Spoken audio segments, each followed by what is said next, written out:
Warning, incoming game over. Warning, incoming game over. Hello, everybody. The Ottawa Senators have sensed the Blackhawks. I get to hit that button again here tonight as they pick up a 4-3 overtime win in Chicago, which is their first win in that building since December 20th, 2016. Happy to be joined by Mike Czar again. How are you doing tonight, Mike? Doing good, especially after that win. It wasn't the cleanest of games, but they won when they needed to win. That's all that matters. And it was off of a little bit of controversy at the end, which I know we're going to get into. But at the same time, I think the Sens were deserving of a win today with how they played. Mm-hmm. And yeah, just to set the stage a little bit, I was having some flashbacks to covering a game against Chicago, specifically in Chicago's building, for this podcast, because 2 years ago, I remember, I think it was right before or right after the trade deadline, it was March 6th, 2023, when the Sens held a record of 32, 26, and 4, and they were 4 points behind the Islanders with 4 games in hand on the Islanders, and they were on a 5-game winning streak, and they went against the Chicago Blackhawks, and they lost 5-0, and their playoff chances pretty much cratered from there. So I was really worried that we were going to have a repeat of that game. Thankfully, we did not. It wasn't a pretty game. It was a bit of an ugly win in the end, and it wasn't exactly a full 60-minute effort, but this is an improvement, I'd say, because we have seen many missteps for the Sens in Chicago specifically, so nice to finally get a win in their building, and beating a team that the Sens should beat, right? Yes, to put it, I mean, we talked about this whenever we were recapping for Game Over at the end of the Winnipeg game, looking at the games coming up. These two games against the Sharks and the Blackhawks were must-win games. Not in the sense of, like, these wins would catapult them into a situation where they'd be guaranteed the playoffs, but these are wins you need to have considering the opposition you'll be facing afterwards. Now, it's still funny because those games are just as must-win as the others because they're against people in the same division or at least in the same conference that you're going to have to beat if you want those points. But in the end, they needed to win these two games just to stop that 5-game losing streak, to reverse the momentum that they were having and rebuild some of that confidence so they're not heading into these games against Detroit and Columbus with, like, losses against the Sharks and Blackhawks. It's good that they won both of them. Now, the good news, at least for the Sens, is that they still have a lot to climb up to. This isn't like their best form, and then they face off against Columbus, Detroit, do their best and lose. They have a lot of roadway they can still get to. And it was very clear in this game, it was scrappy. There was no other way to put it. It was a very scrappy win, and even the last goal was, almost not a goal. Although I would very much argue that by the law, and not just bias here, I think by the rules of the NHL, that is a goal almost any way you put it. Yeah, we might as well get into that. I think the Sens were a little bit lucky that Chicago didn't try to do a challenge. I know you can't challenge for a kick. It would have had to be goalie interference or something like that. And I do think they would have lost that challenge because Stutzle actually did a remarkable job of avoiding touching the goaltender when he got spun around by the Blackhawks player there. Kaiser, I believe it was. Yeah, I need to double check. but when you're crashing the crease like that, you kind of never know what the league is going to rule in terms of goalie interference. We've seen weird calls across the league all year. So I'm kind of surprised that Chicago didn't just say, screw it, let's challenge this to see if we can get lucky. And yeah, the fact that it went in just a little bit of a touch off of his skate too is a little bit fortunate, but I think there's no way that you could have called that a distinct kicking motion just because of how much Stutzle was flailing around. Like, there is a little bit of a moment where he kind of looks in the direction of the puck and maybe he angles his skate a little bit to make sure that it hits it. But you are allowed to angle your skate to direct the puck in. Yeah. As long as your skate doesn't leave the ice, if your skate blade stays on the ice, you're allowed to move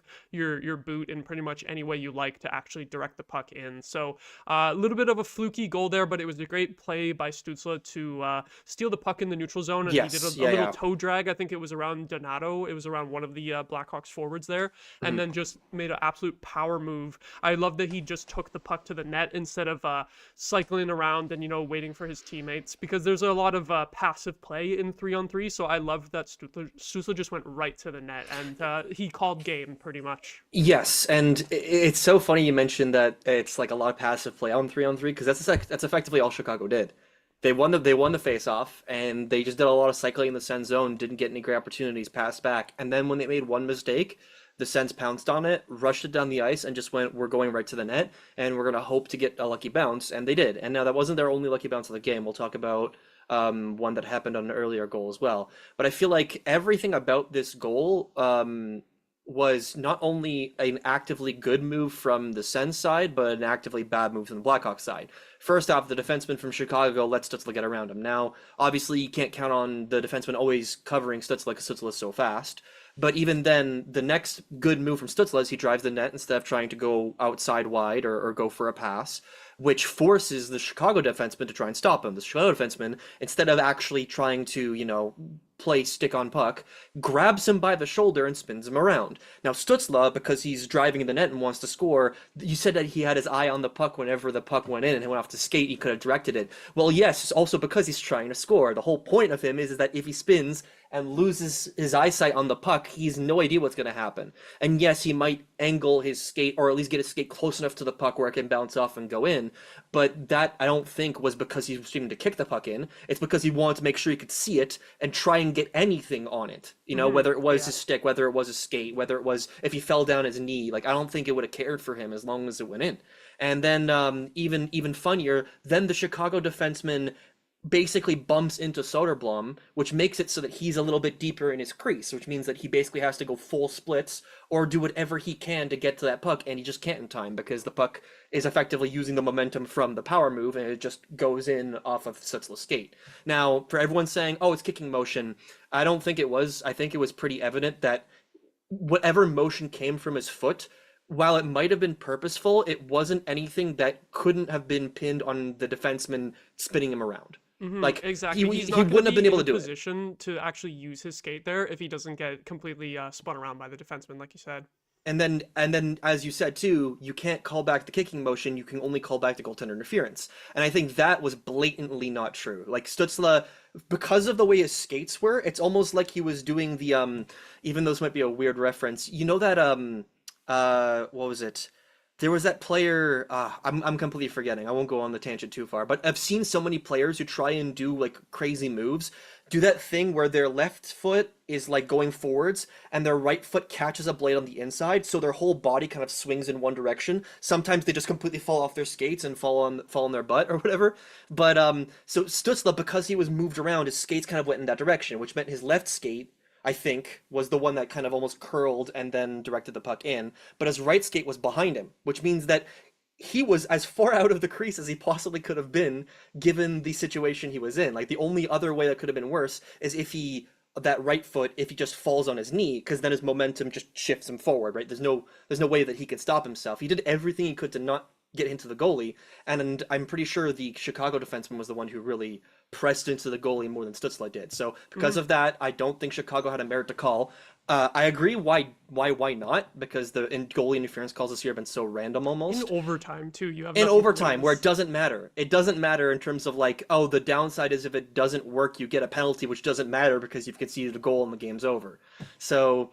I mean, but I think it's just because the refs probably spoke to the Blackhawks and said, like, hey, like, this is the reason as to why we think this is a goal. It wasn't a kicking motion, and that's why we think it's a fair goal. And I think the Blackhawks looked on their tablets themselves at the goal and it's just like, yeah, we can't call that goal interference. Like, they were probably just like, why waste the time, right? Yeah. Which is still crazy, but I'll take it. Yeah, totally agree with all of that. I think Stutzle did a great job to avoid touching Soderblom after he got wrapped around with the Blackhawks defender.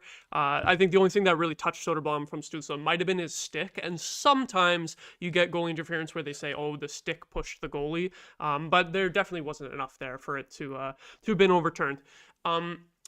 As well, I got to think that it would have been a penalty call too if the puck didn't go in the net. Holding. So Holding. If that applies as well, it's also the scenario where it's like, okay, the defender caused the forward to hit the goalie with forward momentum or a push. So yeah, a little bit of a fluky goal there in overtime, but the Sens will take it. They'll take the lucky bounce. As you said earlier, there was a lucky bounce that went against the Sens earlier in the game. There was a couple of weird plays tonight like that. Yeah, in general. So we'll take it. And the other big thing tonight, the other good news is that the Rangers also went to overtime against the Washington Capitals, and they lost. So the Rangers and Sens are now tied in the standings for the final wildcard spot. And NHL.com actually has the Sens ahead of the Rangers because of one game in hand. I was looking at it and I was thinking Oh, that's that why. the Rangers Understood. would own the tiebreaker because they have way more regulation wins, but the Sens have a game in hand. And that sets up a huge game on Saturday, the first game after the trade deadline for Sens and Rangers on 12:30 start, which is a strange one. Hopefully the Sens will be ready to start that game like they were tonight. That's going to be huge. Luckily, with the game in hand, even if the Sens do lose that game to the Rangers, it's not the end of the world, because like you said earlier, the fact they beat the teams here that they needed to beat in this last 3-game stretch, Sharks and Blackhawks, and even against the Capitals, getting 1 point was huge. Yes. That's 5 out of the last 6 possible points. So and the team as well over those 3 games, not exactly playing their best. We haven't seen a full 60-minute effort in any of those games. So if they can pick up a lot of points while not even playing at their best, we know that they can play better. Hopefully they can start to get on a bit of a run here. Yeah, just to put it simply, the goaltending has been okay, good at best, but okay most of the time. The defense has been shocking. Not from every player, obviously. Some players have had great stretches. At least defensively, it feels like the team is not performing at its best, especially because Travis Green has preached so much that defense is the first priority here. The good news, though, is that ever since that 5-game losing streak ended, their offense has sort of kicked back into gear, which is nice. That's obviously whenever you get 3 of your top 6 players back in your roster, you look a lot better offensively, and that's what's been carrying them out of some of these scrappy games. Just having a Brady Tkachuk, having someone in your middle 6 who could score 1 or 2 goals. And not to mention Timmy still being on fire. That's been carrying us. In fact, I would say that these last 3 games are a lot more like the Sens of last year than the Sens of this year. They're relying a lot more on their offense than their defense, and their goaltending is mid. But the good news is that we've seen from the what's happened so far in the season, we know that this isn't the Sens. At least we know that's not what they are. If you were to to get a full recap of how they've been so far this season, this isn't the prototypical Sens. The prototypical Sens are the ones who play good defensively, rely on good goaltending, and have good offensive players. So I'm not sure it's a worry. That's the thing, is they've scored so many goals in the last few games because they've had to, really, because they've still been giving things up on defense, but they have been mostly a defensive team up until recently, where the defensive play has been slipping. So on one hand, very encouraging to see the offense coming back to life, and on the other hand, a little bit discouraging that the defense hasn't been able to get any shutdown wins in quite a while. But regardless, they are definitely showing signs of life, and they're right there in this thing. Now, before we continue talking about tonight's game, just going to throw in a quick ad read. If you're looking for ways to help an upstart media company employing over 30 young journalists and analysts across Canada, and if you have a few spare bucks kicking around, you can head to our Patreon page at patreon.com/thegameovernetwork. There you'll find multiple tiers featuring different rewards and goodies for helping us grow. There's extra access, exclusive looks behind the scenes, Discord benefits, merch discounts, and opportunities to give us feedback.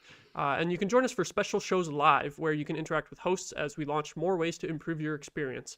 If you're not able to spare a few dollars, we do also have a free tier available on the Patreon, so you don't miss out. You'll still get Discord access and all that. And actually, I think you can join the Discord without even signing up on Patreon too. But please do sign up on Patreon if you'd like to support us. And if you don't have a few spare dollars, you can make sure to click like and subscribe on YouTube, rate us 5 stars on your favorite podcast app, and share our work on your social media of choice. That is patreon.com/thegameovernetwork.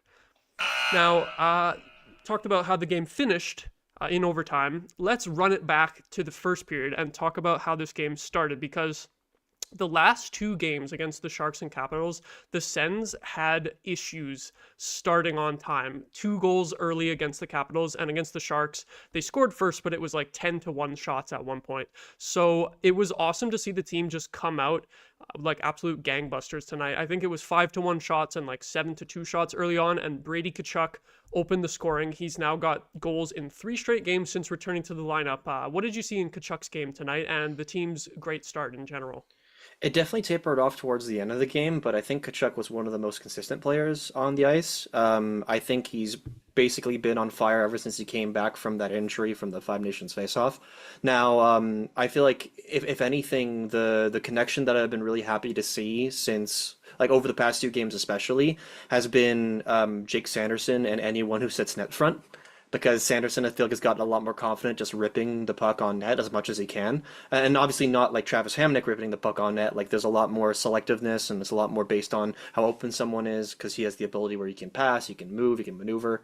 So seeing Jake Sanderson playing so well, because it was before that play that he ripped a shot off a post, and Yeah, same that's shit. what kind of caused a little bit of open ice. And then when the puck came around and was shot again, that's when Kachuk tipped it in the net. So it's just been it's Kachuk has been great. If it wasn't for the fact that Jake Sanderson also made some defensive mistakes this game, I probably would have said Sanderson was the most consistent player of the game, like especially offensively. But I feel like if you were to include, those mistakes, obviously, I think Kachuk you could definitely say was one of the more net positive players on the ice. Weirdly enough, alongside Josh Norris, who I know ended the game with a lot of good stats.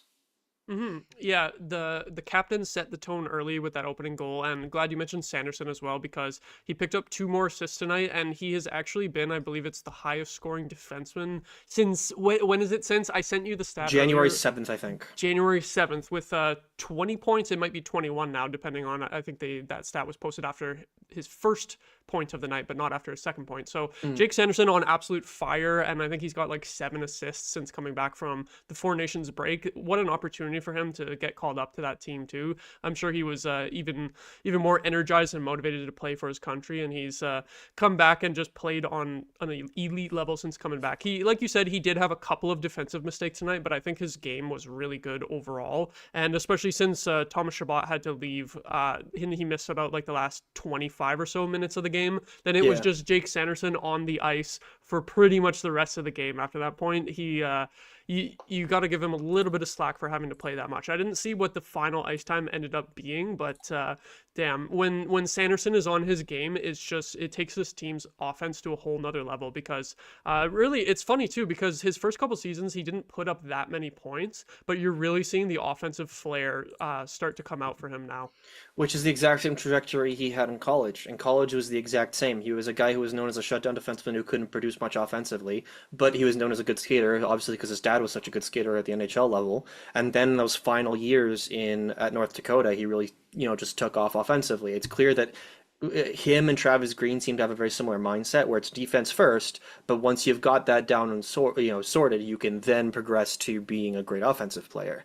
And while that's not always the case with some players, like I would argue that while that is a good idea for most NHLers, there are some players that are known for their offensive play, and no matter how much you want them to be good defensively, you would know the offense is going to be the thing that you want from them. I think Jake Sanderson's literally the prototypical defense first, offense second player who can do both. It's not that he's incapable of doing both. It's just that his defense is so good. And I feel bad for him, especially because the defensive mistakes, they weren't all on him, but you could definitely say that, given something else changing, he could have made a slight adjustment and been perfectly fine.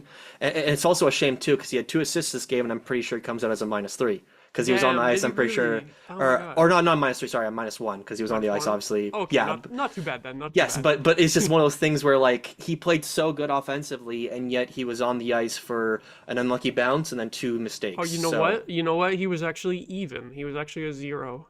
okay, so maybe he was Ended off up the ice evening out for. in the end. So in the end, it's okay. But Mm-hmm. I could definitely say that if it wasn't for, I believe it was the second goal against.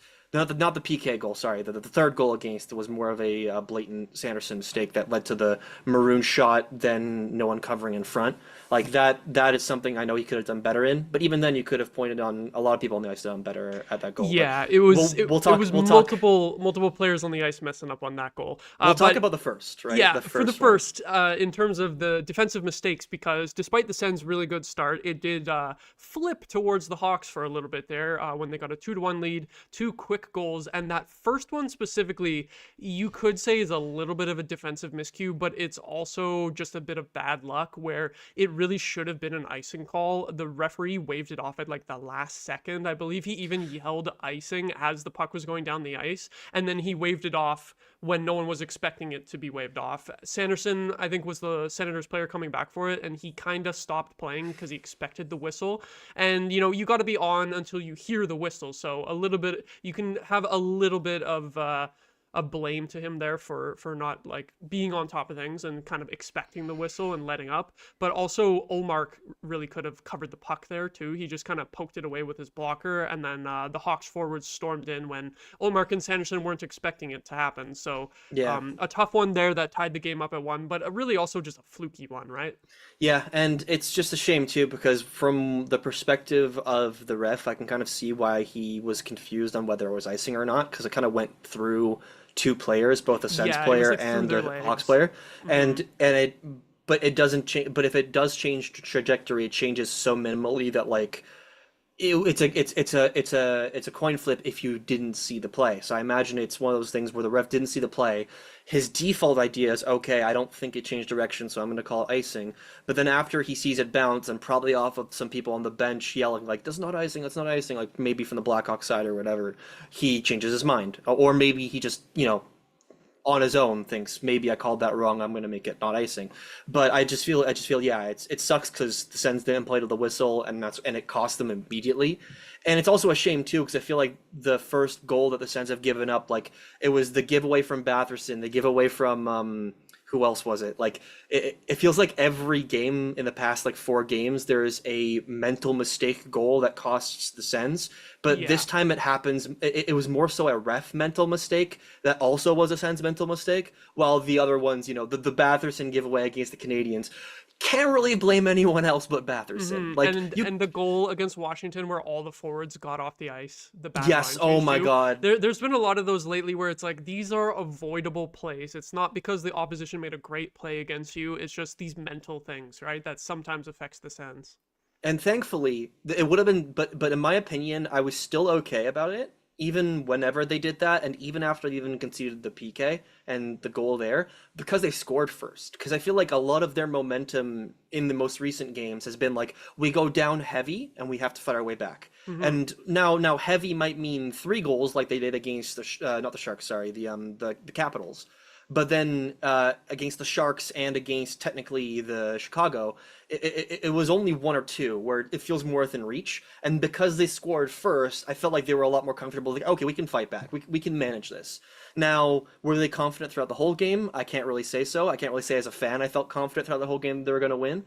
But I did feel like the tension in the game was just because it was close. It wasn't because, oh God, we're going to lose. Do you understand what I mean? Like, Yeah, I there's totally that get it. dread almost tension of just like, please don't lose against the Blackhawks. But then there was also more so the tension of, oh, this is like, this is a 2-1 game. This is a 3-3 game where either team can score and can win. And that's different. I feel like it's a lot more positive than the, oh, we're down 3-0. We need to fight our way back that we were against the Capitals or even the deficit we had against the Sharks.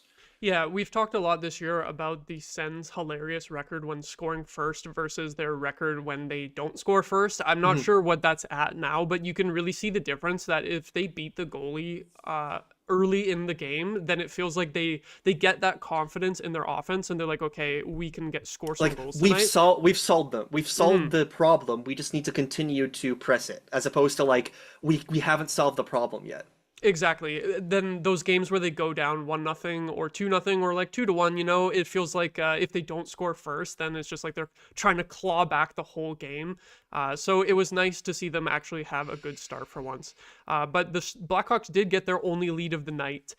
Shortly after that, I think, it was less than a minute between goals. Brady Tkachuk with an interference penalty, and the Senators penalty kill doing what it does best lately, which is leaving the opponent's left winger all the time and space in the world to do what they like. On NHL.com, they have these goal visualizers where it's like little circles with the the dots. player numbers moving Yeah. around. I just clicked on that because I thought it would be funny for this one. And the Hawks pass it back to the point, and you see number 86, Teuvo Teravainen, down at the goal line, sort of in the corner. They pass it down low to him, and then Zub goes up high following Donato, who passed it to the point. Sanderson's in front covering Bertuzzi, but then as Teravainen gets the puck, because Zub went up high and Giroux also went to the guy who was at the point, then there's no one on Teravainen, and even though Zub is trying to come back, he doesn't go directly towards Teravainen, he kind of goes to the net front, and before Zub can get there, Teravainen sends it across, it creates chaos, it bounces around, and then he's able to get his own rebound on that same side of the net. So the penalty kill specifically always getting scored on from that left side of the ice. And what it feels like in the I can't first believe 30 it. seconds, too. It just feels It like they happens always let fast. in immediately. Yeah, so we've been talking about this a lot lately too. Like this was a talking point in the game against the Sharks too, because that's how Tyler Toffoli scored his goal, was from that same spot after having like 10 seconds to decide what he wants to do with the puck, throwing it across the crease, and that one ended up going in off of Jake Sanderson. This one was very similar, where it didn't go in off of Sanderson, but it went like off either him, Bertuzzi, or the post, and then came back to Teravainen on the other side. Olmark wasn't able to sweep it away. So another absolute miscue by the Sens penalty kill, but it also, like, I don't even know if I can really call it a mistake, because it seems like that's their strategy, is to just let that guy on the left wing do whatever they want. If that's your strategy, get a different strategy. Yeah, I'm sorry. exactly. They need that's to a make mistake. an adjustment. I don't care if that's a mistake where it's like, oh, but we intended to. It's a mistake. It's a mistake whether you intend to do it or not. It's the strategy is a mistake. Yeah, the strategy, exactly. The strategy there is the mistake. They need to, like, basically everyone online that I've been seeing commenting live on the games is just saying that the diamond formation is what they're sticking to. And unfortunately, whether it's the formation itself or the fact that they're not comfortable with it is causing it, like, is making it completely useless. And it's not even like before, where we could blame like our struggling power play because of people being out of the lineup. Like, the only person you're missing from the lineup, aside from Thomas Chabot, who was on the ice at the time, who was available at the time, is Tyler Clevin. And while yes, he's a good penalty killing defenseman, like, he probably might have been on the ice there instead of Sanderson potentially if he was available. I don't think that it would have made a difference, because it's clear that that's the goal. The strategy there is to play that formation and give the wingers all the time in the world to do what they want. And I also feel like the two other big mistakes in that play, other than the strategy itself, is Tkachuk, that interference penalty he takes to lead to that penalty kill. It's one of those ones where it's like they're not even, you see the replay of the penalty where the whole play is happening on the left side of the ice, and then you just see Tkachuk run into a guy and then like look off at him in the corner. and Almost then he off just screen. skates away. And you could get away with it, but it's also one of those ones where if the refs see you, they're gonna call it 100 times out of 100. Unless it's the playoffs, then they won't call anything. But like, it was bad timing to take a penalty too, right after the first goal that the Blackhawks scored. So that allowed them to still had get a great the two game. quick ones. It's just that was a very simple mistake that shouldn't have happened. And then I also feel like Olmark definitely is a little bit at fault. Yes, the formation and the structure of the PK led to a pretty high danger shot, which he did actually originally save, but it did kind of fall behind him. I don't know if it hit his pad, but it definitely rested behind him. And then with his movement, it hits the post like super lightly, just trickles out, but then the Chicago player gets in there and rebounds it in. And I feel like Olmark has just been letting in a lot of these goals where, not that he makes the original save, but then he just loses track of the puck completely. And that's a bit of a problem up close. Like, rebounding, it's not a problem for him. Usually he's pretty solid for that. It's just like he's losing track of the puck in moments where he normally wouldn't. And it's leading to goals against. Now, would it always? Probably not. It's a little unlucky as well. So can't put it all in Olmark. I think you're right about his puck tracking, because there was also the game against Montreal where it was a save off his shoulder, I believe, off the rush, and it fell down right next to his pad, and he didn't know where it was. I think he thought that he had it like squeezed in the armpit. Squeezed in. But no, he had no idea where that one was. And this was another one where he really didn't quite track it. So I feel like we're still seeing Olmark shake off some of the rust. I feel like when it comes to just like stopping shots cleanly, he's doing fine. There's sometimes some really big rebounds. There was a couple of those in this game too that were a little bit scary, but luckily the Hawks players weren't the ones to get onto the rebounds. But like overall, I hope that we can see Olmark get back to his amazing form from December, because he's been kind of like slowly easing into it. It's been 3 or 4 goals against pretty much every game that he's come back, but until this game it's also been like 40 shots against every game. Only this game where it was a little bit lower. So it's tough. I don't think that Olmark has been amazing since he's come back, but he's been pretty good, I would say, and it's the defense letting him down overall. Like, you probably would like one more save that just saves one of those goals tonight. And if you get that, then his save percentage is above 900. You don't get that, and then it ends up being an 850, and it looks like crap. So it's just those slim margins of error that can take it from a good goaltending performance to a below average one. Yeah, and even then, I felt like Allmark was completely fine in the second and third period. It's really Hmm. just the first periods that he seems to be struggling a bit in, and even then, it's not entirely his fault. It's also the team defense struggling early out of the gates. So I feel bad for what's going on because it's not as easy as just to say, oh, we're going to blame one person. That one person's the issue. They need to do better. Like this wasn't the game for that. It was a very much a team problem. It's just that it's pretty evident that Allmark's still easing into it. He's not the same Allmark from December that we know he can be. Hmm. And from there, the next two goals that were scored by the Sens, this is kind of jumping ahead a little bit because Yeah, Perron scoring in the end of the first period and then Josh Norris into the second period. But I'm going to lump this together specifically just to talk about the Sens' second line tonight, Perron, Norris, and Batherson, linking up for those two goals that really changed the momentum of the game because the Hawks could have kept the pressure on and kept it rolling, but they managed to come up with a great response shift. It was less than 2 minutes after Tervainen's goal that Perron tied it up. And then they kept things going in the second period. I'll have to check how it finished, but after the second period, the Corsi numbers for this line were like otherworldly. Norris was not on for a shot attempt against in the entire first two periods. Now that line did end up getting scored on for the Hawks' third goal in the third period, but through two periods, that line was freaking awesome. And even now that I'm looking at it after the game, they still Norris, had a good game. Batherson, Perron, yeah, they all Yeah. finished above 70% in Corsi, which is just great. And they produced two goals for this team. So this is what you want to see because Stutzle, obviously, with that point streak, he has remained on fire. Brady Tkachuk is getting back into form. Giroux has showed up on the score sheet lately. But the last couple of games, we were kind of wondering, okay, Norris and Batherson, they're not doing too much yet. But they shut us all up tonight with a pretty good performance. Yeah, the Perron goal was a bit of a lucky bounce. It kind of it was a shot from a tight angle, I believe, that just bounced up in the air. And while Perron was skating around the net, kind of realized, oh, there's an opportunity for me to whack it in. Goes in and whacks it in, or goes nearby and whacks it in. And so yes, it's lucky because the bounce probably he's lucky the fact that the bounce went up like that, and that Soderblom and the Blackhawks didn't track it properly.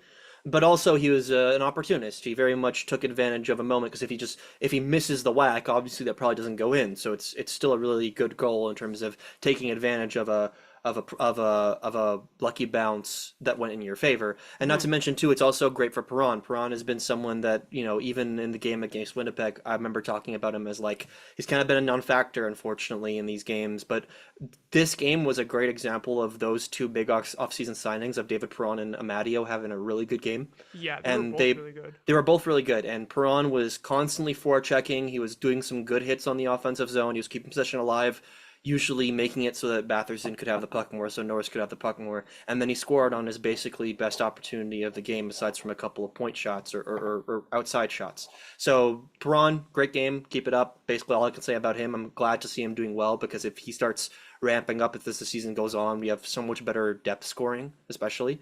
And not to mention for Norris and Batherson, I know they've been involved in trade talks recently, so it's always a bit weird. As in, like, if everyone thinks if we're gonna get rid of anyone, replace anyone in the offensive area, it's got to be one of those two.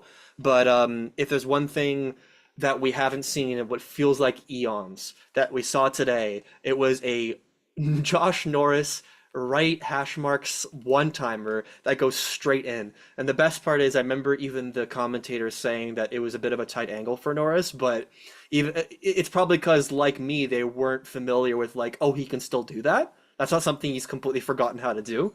So it was really nice to see, especially because Batherson, who's been having a tough time recently as well, he seemed to be pretty involved in the offensive zone. I still think he could be doing a little bit better defensively, but he was basically one of the core players on the ice that led to the second and third goal. He was involved in the first play, was part of the forecheck that allowed to that Perron goal, as well as he was the passer. He was the primary assist on the Norris one-timer. He looked off a decent point shot, but decided to go with the Norris one-timer, and Norris scored. So nothing bad to say about either of those players. I feel like Norris had a pretty like quietly good game. He was really Hmm. solid defensively. I didn't notice him make any key mistakes in the defensive zone, and he scored that goal in the offensive zone, basically being the Josh Norris we know he could be. If he's like that every game, we're doing perfectly fine. And Drake Batherson, in the same vein, if he plays like that every game, we're probably doing perfectly fine. Yes, I want to play a little better defensively, but even then, it's not like he made any grave errors this game like we've seen in some other recent games. Yeah, Josh Norris specifically, I was really glad he scored because the last two games since he returned from injury, I thought he was completely invisible in both of those games. So even without the goal tonight, he was much more noticeable. The line as a whole, I think Batherson as well did much better in terms of puck possession and also creating chances, like direct scoring chances, setting up his line mates, which is what we need to see from him because he's primarily a playmaker. So full marks to them. Both of them scoring, getting assists. That's what we want to see from them. And David Perron as well. Like, we're going to get into this in the next segment for trade deadline talk, but I almost wonder if Steve Staios looks at David Perron playing very well over the last few games and thinks like, oh, I don't need a top six winger. I don't need a top six winger because I have David Perron playing on the second line now. So standing still. Yeah. A lot of fans are thinking, can you move him because he's a $4 million cap hit, which might be a little bit pricey, but he is starting to play pretty well, especially tonight. That line was great. So I do wonder if Steve Staios is like, oh, we don't need a top six forward because David Perron's doing great. And I'm not necessarily saying that's the right decision, but I do wonder if that might be what he's thinking. Yeah, I feel like it is a little recency bias, but also if you want to go by that as well, like if you want to say, oh, he might keep Perron and not change around the top six because Perron's playing better now, and he was playing so bad to start the year. You can also point to the fact that he had the injury, he had his familial issues, and he's consistently been a great player. Like, in terms of he's been a good goal scorer, a good point getter in like the past 4, 5, 6 years. So if we're going to lean on, basically the question is, are you willing to bet on Perron not being washed for the rest of the year at least? Like, yes, you have him signed for a longer term, and that increases the odds. But basically, your question is, was his poor performance earlier this year mostly on the fact he was on a new team, he got injured, and he had those familial troubles that he had to step away from the game from, and now he's kind of getting back in the swing of things, and therefore he's performing better? Or do you think that he was poor earlier on in this year and up until recently because he is gaining in age, he's not able to do the same things he was able to do before? And it's a tough question. It's one of those questions where unfortunately you can make arguments for both sides, but you don't know for sure. So I can totally understand Staios' belief in him, considering Staios did sign him. He's the one who gave him the contract in the first place. I would be a little annoyed, but I wouldn't be devastated, because if David Perron plays games like he did today until the end of the season and into the playoffs, then you have a really good piece on your team. I'm not too annoyed by that, especially because even if Perron doesn't play great, I would even consider, depending on what people think, this might be a bit of a crazy idea, but moving other people up, whether it's Ridley Gregg, who's been playing good as of late, whether it's Michael Amadio, who had a great game today, defensively and offensively. I don't mind that. I just hope that this isn't a flash in the pan for Perron. I hope this is how he's going to play for the rest of the year. Mm-hmm. Yeah, and then I think before we fully get into trade deadline talks, I think the last thing to note about this game is that third period was pretty much bad from the whole team, I think. But surprisingly, both teams though. Both teams. Surprisingly enough, despite me thinking that the Sens were terrible in that third period, the run of play by the stats was not that bad. Like, Blackhawks only had a Corsi advantage by one attempt. So just over 50%. And then the Sens actually had, at 5-on-5, 3 high danger scoring chances to 1 by the Blackhawks. And obviously that 1 is the one that ended up in the back of the net. That's according to Natural Stat Trick. I don't know how accurate that is, because I felt like the Hawks did have a couple other chances where I was like, oh shit, they're going to score here. There was a couple times where the Sens were hemmed in their zone and failing to get it out, like multiple turnovers in a row without being able to clear the puck. And for all the praise of the second line that we just did, there was the moment on the third game-tying goal where it was at first a Jake Sanderson mistake where he flubbed on the back pass to Matt and Paolo. Pat Maroon steals it, but after that, you really needed someone to cover the No front one covered out front, yeah. It was like Sanderson didn't go in front of the net. He went a little too far.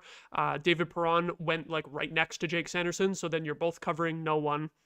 And then Josh Norris was trying to get back, but he didn't have enough time to get over to Craig Smith before that, so that's the only other thing to note, is that even though that line had a great game, they did still have a defensive miscue. But it's kind of like what we were saying earlier, where it's like just one mistake and it ends up in the back of the Sens net, and not even really due to like goaltending, which is what we've been saying last year. Last year it was like every mistake was going in because the goalie sucks, and then it doesn't matter how good of a shot or good of a scoring chance the other team takes, it would just go in. But now it just seems like the mistakes that the Sens make just end up being like slam dunk scoring chances for the opponent where the goalie has no chance, right?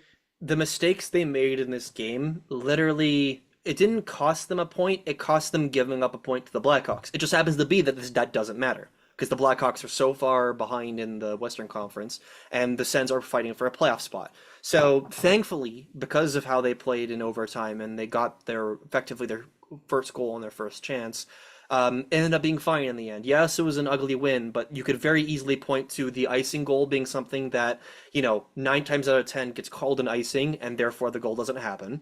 And then the Sens are losing 4-3. They're winning probably 3, or sorry, winning 4-3. They're probably winning 3-1. Or sorry, 3-2. And then you can also point to the fact that last back check from the second line that led to that goal with Maroon and Craig Smith, that was something that could be super duper easily fixed as long as one person covers Craig Smith. As well as also it being an unlucky bounce at the line where Sanderson could have easily got it and at least hemmed it on the boards, maybe ringed it back around to send it back up the way. Like, there are so many ways that play doesn't happen, and it's fine, and you wouldn't blame anyone on the Sens, but it was a bit unlucky, and this game was unlucky on both sides, right? You can argue that the Chicago had 2 unlucky goals scored against them, and so did the Sens. You can argue that the Perron bounce that went in was an unlucky goal on the Blackhawks side, and you can argue that the overtime goal was unlucky.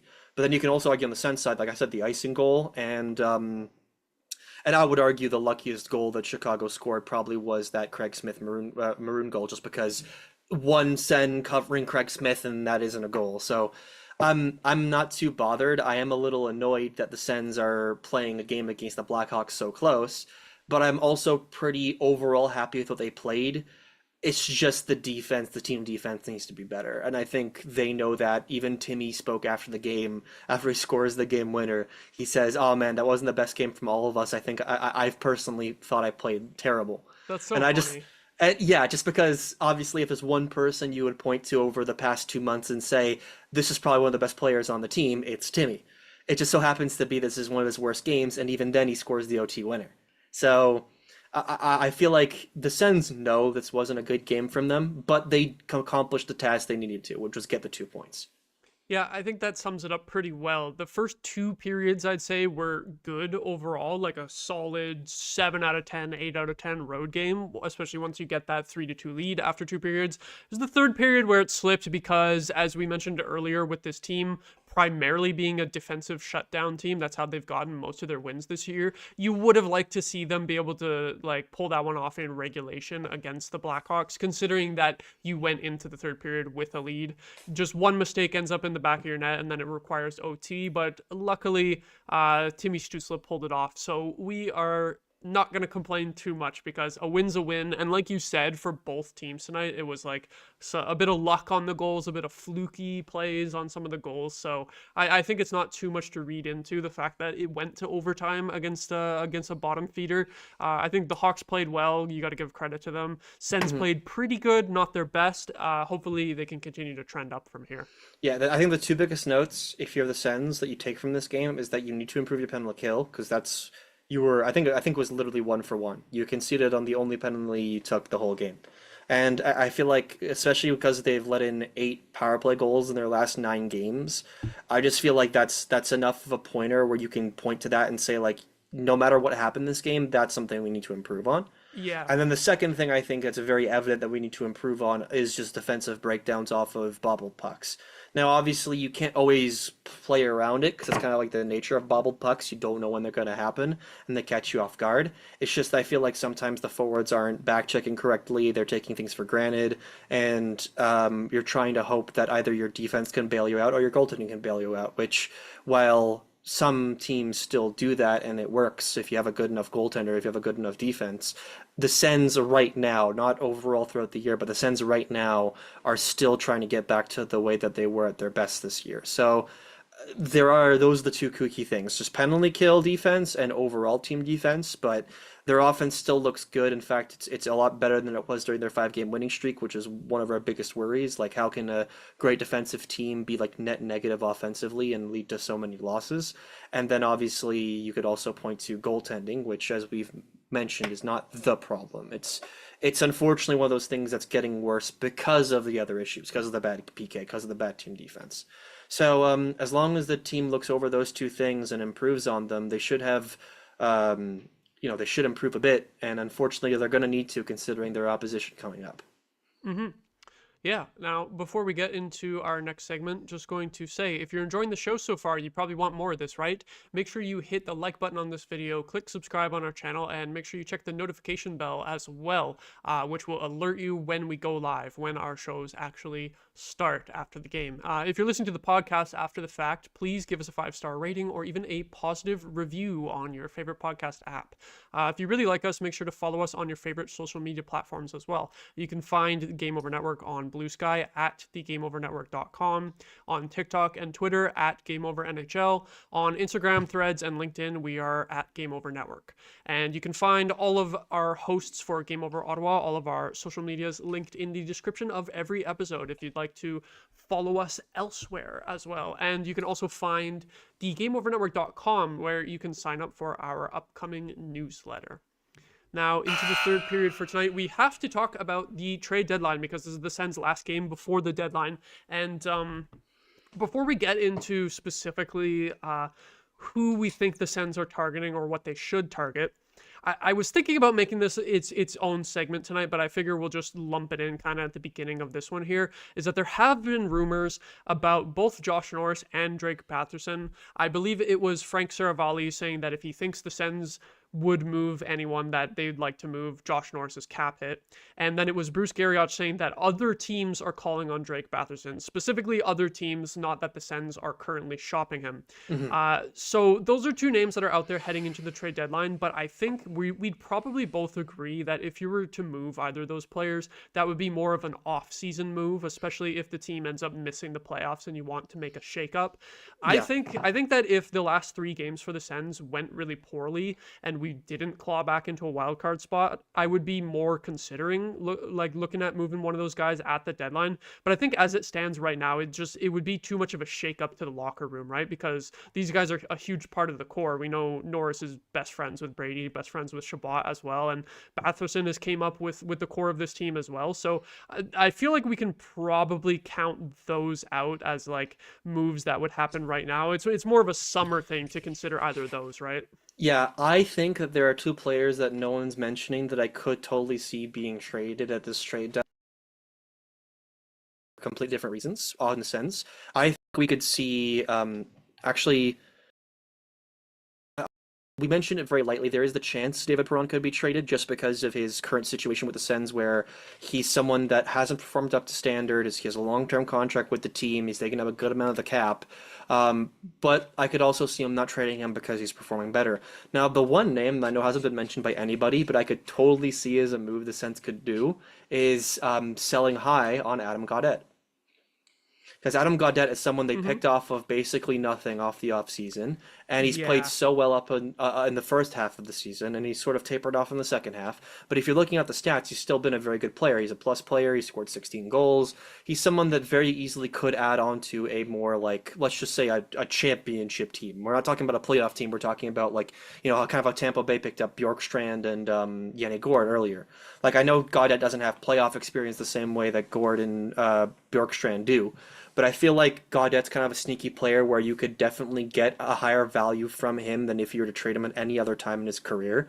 And I feel like, especially because Gaudette has unfortunately been more of a 3rd and 4th line player in recent time, if you swap him out for, this wouldn't be like a selling for picks thing, it'd probably be swapping him for a different player. But that different player, it might be the right fit for the Sens to get more of that depth scoring, especially because Gaudette is kind of tapered off from his hot start. Yeah. Though I would also completely understand in the same vein as Perron, like, if Gaudette gets hot again, then you wouldn't want to trade him for anything because he's so cheap, because he's been such a good shooter. So I understand either perspective from it, but yeah, teams are calling for Batherson. I don't think Batherson's going anywhere for the exact reason you mentioned. I think this is going to be an off-season thing. I think they want to wait and see what this core can do on its own, considering they're still fighting for a playoff spot. This isn't something they've completely fallen out of. They want to see if they can make it to the playoffs, and then if they do, how good they play in the playoffs. Because I feel like it's also a key factor. If the Sens don't make the playoffs, it's going to be a lot tougher of a decision. But if the Sens do make the playoffs, and let's just say Norris completely disappears, or Batherson completely disappears, I feel like Batherson is definitely the one who's going to have more eyes on him because he's a cheaper contract and because he's been better point producer this year. If Batherson doesn't produce in the playoffs this year, if the Sens make it in, I feel like that then he'd be a very evident trade target. But I feel like with both of them, it's something you have to wait until the end of the season for. Yeah, it reminds me of when the Oilers made the playoffs for the first time with McDavid, and they ended up trading away Jordan Eberle after the season, after he had like no goals in the 2 rounds they played in the playoffs. Yeah. It's the kind of thing where it just doesn't make sense to do it at the deadline, but if you are going to move a top 6 guy like that, if you're thinking about it, it's probably best to do it at the end of the season, when you're not in the playoff race anymore, like into the off season. So I just wanted to point out that those 2 guys' names are out there on the market. But yeah, as of now, I think the current situation is it would be super unlikely for either of them to get moved. Because even if you could do a lateral move for a different type of player, like more of a goal scorer for Drake Batherson or something like that, I don't think you would want to mess with the team's chemistry that much right now. But also, on the point of Gaudette, I think that's an interesting thing to bring up because the Sens really don't have that much cap space, right? But if they're going to be bringing in any depth forwards, that's like what, about like 800K, 850K that helps you out there if you move him out, and you would have to send someone down too. If we bring in another forward and don't trade one away, you would have to send a guy down. Gaudette could be someone who hits waivers, maybe not with the amount of goals he's scored. You'd expect that he would get claimed, but you never know. So, and I could also see like a team like New Jersey, who just had Jack Hughes get injured for the rest of the season. Maybe they see a guy available for cheap who has double-digit goal total, and there's like, yeah, let's get him because we're going to need some offense. I could definitely see that happening. Yeah, but aside from that, I feel like the other biggest issue is defense. But the problem with defense is with the injuries and with the cap space, the Sens don't really have much they can do. They kind of just have to wait till Clevin returns. And even then, I'm just so annoyed. Even with today, even though this definitely wasn't a game where you would point to Travis Hamonic and say, "Oh, he was the issue," it was very much one. We're tired. We're tired of seeing him. Even if he does okay, it's like we can do better. Let's stick to Clevin Matinpalo whenever Clevin comes back. I think every fan just wants to see a top 6 without Travis Hamonic in it. And unfortunately, because of his previous time with Travis Green and because of his current contract, there's nothing we can do. Now, I do need a refresher though. Is his contract over at the end of the year, or is it? I believe because so. I remember last year we were saying like, oh, we still got another year of Hamonic, so I'm pretty sure that is the case. Yeah. But I have no idea what the Sens are going to do. I really hope that they're not going to extend him again, and hopefully, if they do, it's not going to be a one-way, no movement clause contract. I just think that, especially with how a lot of people share our views of just like, he's fine, don't put him in the top 6. Like, if you need him for injury as the bottom pair right-handed defenseman, sure. But healthy, Travis Hamonic should not be in the lineup. And I really hope this isn't something like the Zaitsev, like every other right defenseman, not even right-handed, but like right defenseman we've had over the past 5-6 years that we forced higher up in the lineup than needs to be. I just hope this isn't going to be that situation still, because it's something that we've gone through too many coaches, too many management teams, too many like PK and power play coaches for this to still be so blatantly obvious that they haven't fixed. But I know they can't really do much about Hamonic in the trade deadline, so we're not going to talk about him. I just feel like if you were to get one more defenseman to just fill in a role, the bottom pair wouldn't be a bad idea.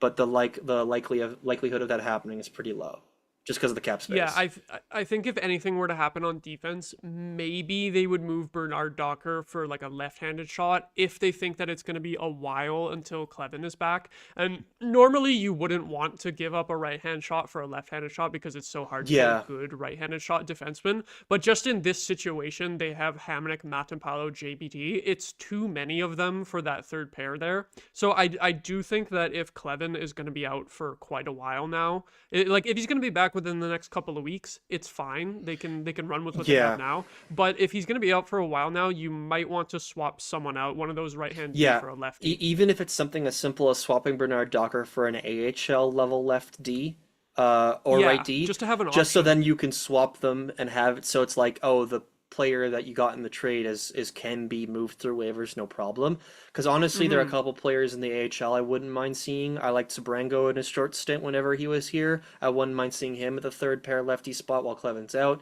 Same thing with Jeremy Davies. I know he's having a really good season down in Belleville. So there are options in the organization. You don't necessarily need to trade for someone that has to fill in that role. It's more so just a problem with the contracts being waiver exempt, which they aren't, Hmm. right? So we're kind of stuck with what we got right now, unless injury comes Yeah, in. you're right. If you moved JBD for a left-handed D that has that's either in the NHL or wouldn't need to go through waivers, that would be an advantage because as opposed to just waiving JBD yourself, because eventually you're gonna have to clear a roster room once Clevin is back. Because it was kind of like convenient timing, not convenient, but because it's an injury, obviously, but JBD came off of IR and then Clevin got injured, so they just kind of swapped them.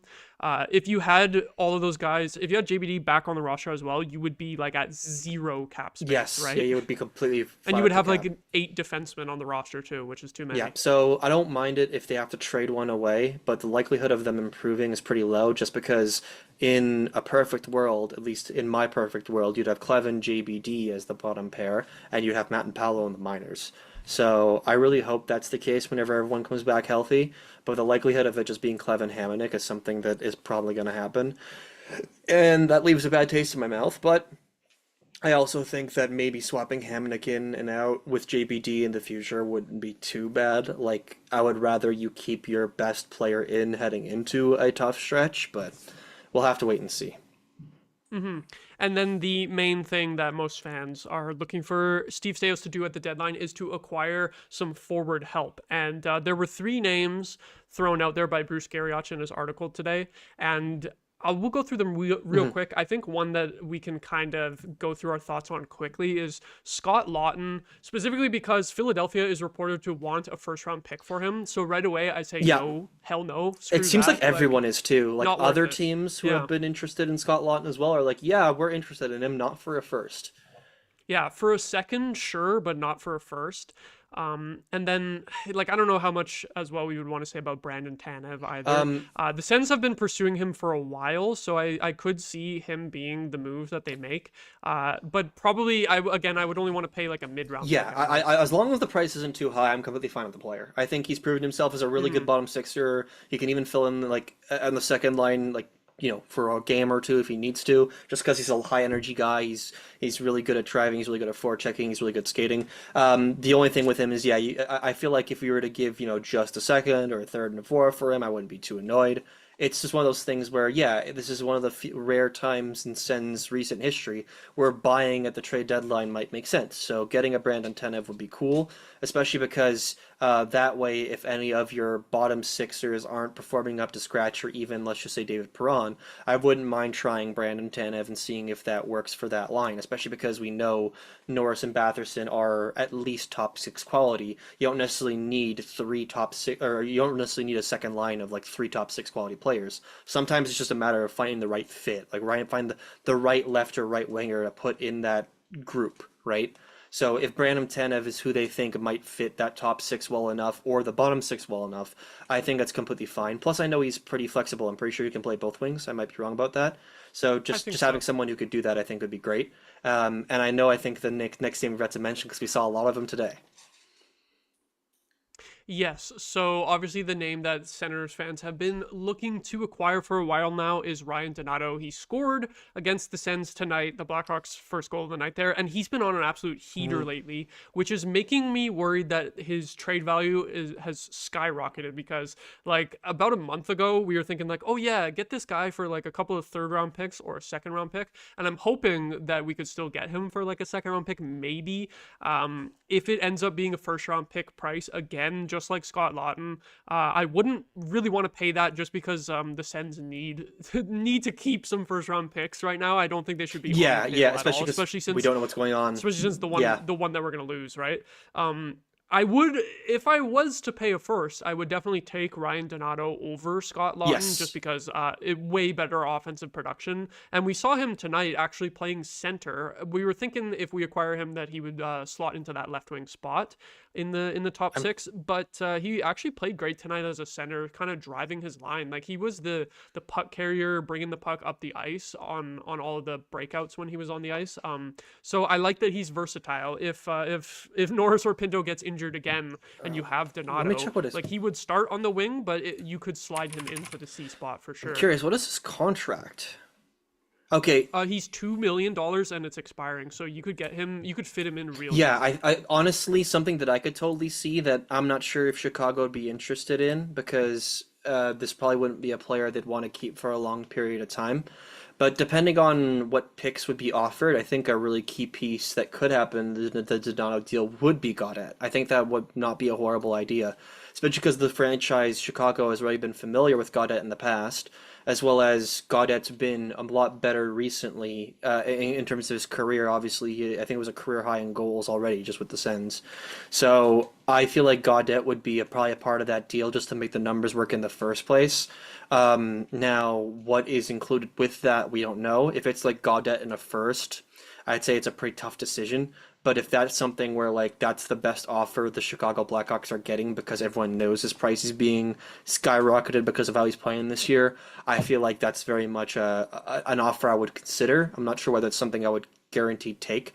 I feel like so much of this revolves around the question mark of what the hell is going to happen with the Sens first, considering the Dadonov situation. Because I know Ann Lauer was talking about how he's trying to get any sort of way to convince the NHL that just to delay it to the point where it either gets completely wiped off and doesn't matter, or he can just delay it to further seasons so he can make more active moves with the picks he has in the next couple of seasons.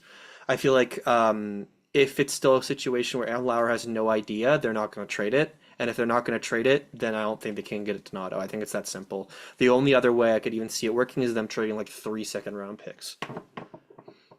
Yeah, like maybe a couple seconds plus a roster player. Yeah, like 2 maybe seconds that could win the Gaudette. I'm bidding not war. sure whether that'd be the best offer they'd get, though. That's the problem. Yeah, that's the thing. I think there would be a team like higher up in the standings than the Sens that would just give up their first because it'll be like 25th pick or later to add a guy like Ryan Donato, especially because it's such a seller's market. And Donato specifically, even though his price is going up, originally the like trade value would have been low because this is his first really good season. So like kind of like proportionally, you could say that he's a cheaper acquisition. Like he's going to be cheaper than Brock Nelson, Brock Besser, some of these other forward names that are out there. So I could see a contender just putting their first round pick down on the table, and then that's probably going to be what Chicago goes for. But I really hope I'm wrong, and I hope that the Sens can somehow snag Donato for a little bit less than a first. If they do give up a first, I'll be happy that we got him, but a little apprehensive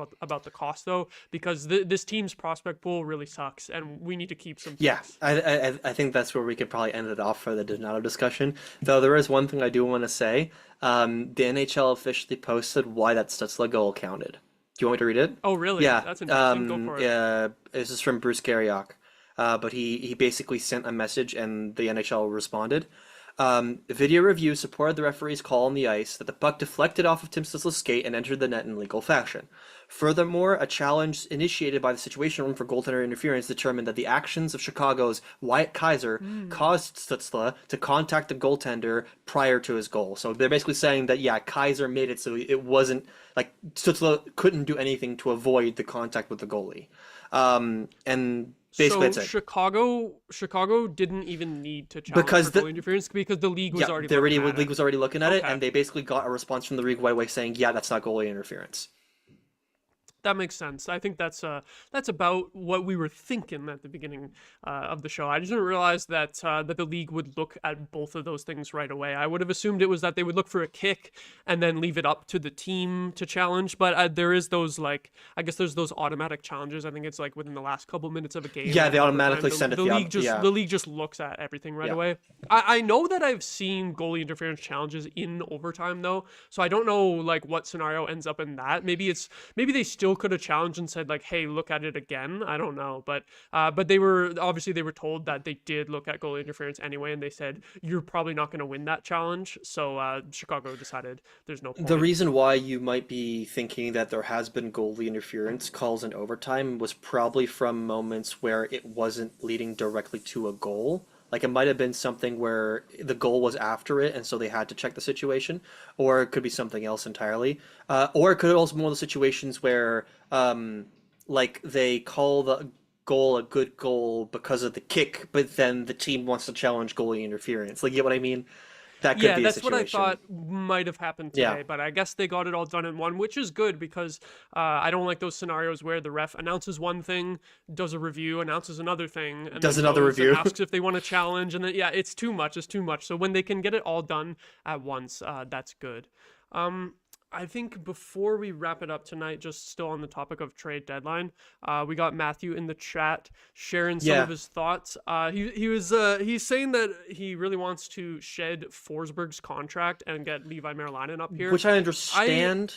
I get it, but I don't know if they will do it. I think they'll probably want to just keep as much goaltending depth as possible, just because Ullmark has been injured multiple times this year, right? And if you have just Ullmark and Levi, and then Ullmark gets injured, then you suddenly have Levi and Sogard, and then your options are really thin at that point, right? So I feel like at this point in the season, unless the Sens were really big game hunting at the deadline and trying to bring in someone who has a lot of salary and is like a bona fide top six forward, in that case, I could see moving out Forsberg's contract to make room for someone like that, but I don't think the Sens are going to be wanting to give up the assets required to get a player like that. So I would say probably not. I would say they'll probably keep Forsberg, but I do get why you would want to see Levi up instead of him. And the crazy thing about Levi is I remember during the last time we were doing this recap for the Winnipeg game, I was a little bit worried because Levi got injured.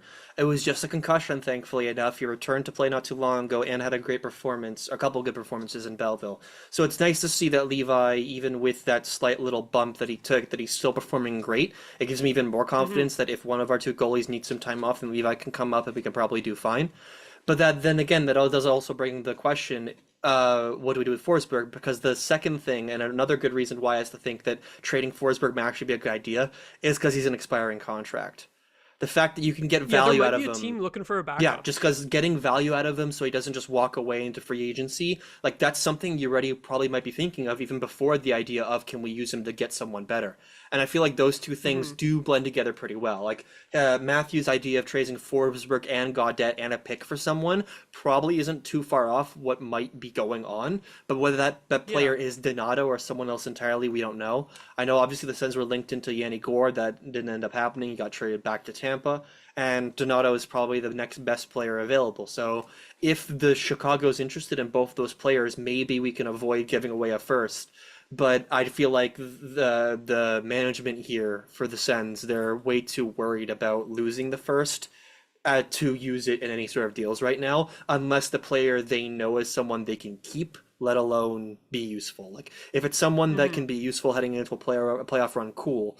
But if they could even re-sign Donato to like maybe a little bit more expensive of a contract with the cap going up, but something he could keep and he proves himself good, then maybe you consider the first. But I think that's the only circumstance. Like that's the only time you trade away a first here is if you know you can extend Donato.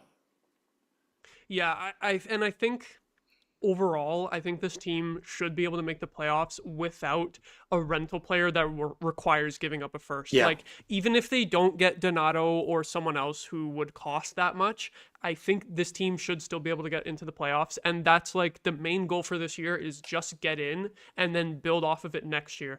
Then I think next year, you will either have the pick or you won't, depending on what Gary Bettman decides. But if you can maybe convince Gary Bettman to lower the punishment, because we have seen him lower punishments before, then maybe the 2026 first round pick could come into play at next year's deadline. I think that would make a lot more sense. If the Sens are a playoff team again next year, then I think next year would make more sense to try to build on what you have. Whereas this year, I think it would be a little too risky to give up the current year's first, maybe miss the playoffs, and then you might not even sign the player, and then you would have to give up the 2026 first, and then that would be a rough go of things. So I think it's just too risky, especially because Carter Yakimchuk is pretty much the Sens' only first-round quality prospect in their pool at the moment.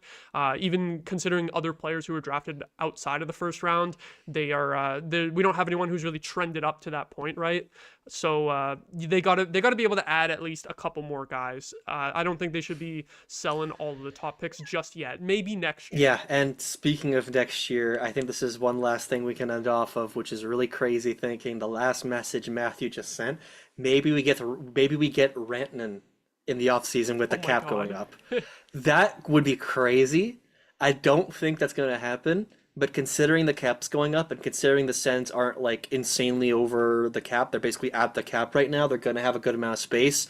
I know a couple of their buyouts are coming off, so they're going to have a little bit extra space from that. And there's a couple of players that might entirely come off the books heading into free agency, like Forsberg, like Hamonic. They might have a good amount of cap space in free agency, actually. So they will have money to spend in the summer for sure. Whereas right now it's hard to squeeze anything in. So I think you don't want to be giving up like huge trade value. So much of the offseason, again, the biggest thing for the Sens this year, whether they make the playoffs or not, is going to be the offseason here. Because they're going to find out what happens with their first round pick. They're going to find out if they can get anyone cool in free agency. And then on top of that, they're also going to find out if they can add like big pieces via trades if Norris and Batherson are still on the table. Yeah, and then last thing as well, Matthew also pointed out Blake Montgomery in the prospect pool. He's nice. I would say I like him. He is awesome. He's on an absolute heater with the London Knights. But the thing that I'll say about that is, I said first round quality prospects. He was a 4th round pick, and he's trending great for a 4th round pick. He's trending up, and he's probably top 5 in the Sens prospect pool, maybe top 3. Depends if you count Levi Merlion, which I wouldn't. I wouldn't because he's already going to be like the number 2 goaltender next year. I would say top 3 prospects: Yakimchuk, Halliday, and Blake Montgomery, which is pretty good. But only one of those guys is a first round pick. I think we straight up don't have any other first round picks in the org except for Tyler Boucher, and he's like a write off at this point, like 4th liner at best for his career. So I think just specifically players that have high pedigree at the time of being drafted, I think we gotta at least keep one of these next 2 first round picks, especially since we might just have to lose one entirely. That's why I'm so hesitant to trade first. And I completely agree in that sense. I think the only way you trade a first here is if you get a standout player who has a more than just the rest of the season signed. And if they can get a guy with term, then I would be a guy with term that we like, or a guy with term that makes sense. Yeah, not Scott Laughton, because Scott Laughton has term. Yeah, exactly. Well, I think that'll do it for tonight. It's going to be really interesting to see what happens over the next couple days leading up to the trade deadline. And our next broadcast is going to be the day after the trade deadline, an early game, a 12:30 Eastern start against the New York Rangers, which is going to be a huge matchup. The Sens obviously are in that wild card spot off of the tiebreaker right now, but they could get a little more separation away from the Rangers if they pull off a win in that game. So that's going to be really exciting. We will have Damien Smith hosting the show, so be sure to join Damien for that game. It should be interesting, especially if the Sens make any trades. Or even if they don't, there could be a lot to talk about for that game against the Rangers. So that's going to do it for tonight. Thank you so much for watching or listening. And have a good night, everyone.